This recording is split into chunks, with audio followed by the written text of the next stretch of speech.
नमाज में नीयत के मसले को लेके बहुत से लोगों से गलतियां हो जाती हैं। लोग कंफ्यूज हैं कि आखिर नीयत के लिए सही जुमला है क्या। अल्फाज मिक्स हो जाते हैं, जुमले भूल जाते हैं, तरतीब आउट हो जाती है। तरतीब सही करते करते काफ़ी काफ़ी टाइम लोगों का गुजर जाता है, लेकिन उनसे नीयत दुरुस्त नहीं होती है। मसलन ज़ोहर की नमाज है तो वो कंफ्यूज होते हैं कि सही जुमला क्या है। 4 रकत नमाज फ़र्ज़, वास्ते अल्लाह ताला दे, मुँह मेरा काबे शरीफ, अगर इमाम के साथ हैं तो पीछे इस इमाम के, ऐसे कहना है। या फिर 4 रकत नमाज फ़र्ज़, मुँह मेरा काबे शरीफ, वास्ते अल्लाह ताला दे, या अल्लाह ताला के वास्ते, पीछे इस इमाम के, या इस इमाम के पीछे पढ़ता हूँ या पढ़ती हूँ, क्या कहना है। या 4 रकत नमाज फ़र्ज़ पढ़ता हूँ या पढ़ती हूँ वास्ते अल्लाह ताला के। लोग इस तरह की तरतीबों में बहुत उलझ चुके हैं।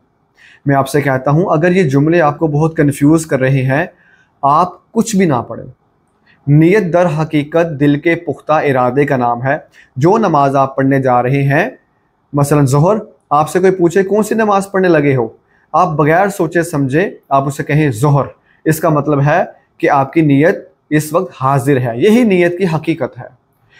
आप कोई भी नमाज पढ़ने जाएं, सिर्फ उसका पुख्ता ख्याल आपके दिल में हाजिर होना चाहिए। आप डायरेक्ट अल्लाह अकबर कह के नमाज शुरू कर लीजिए, आपकी नमाज बिल्कुल अदा हो जाएगी।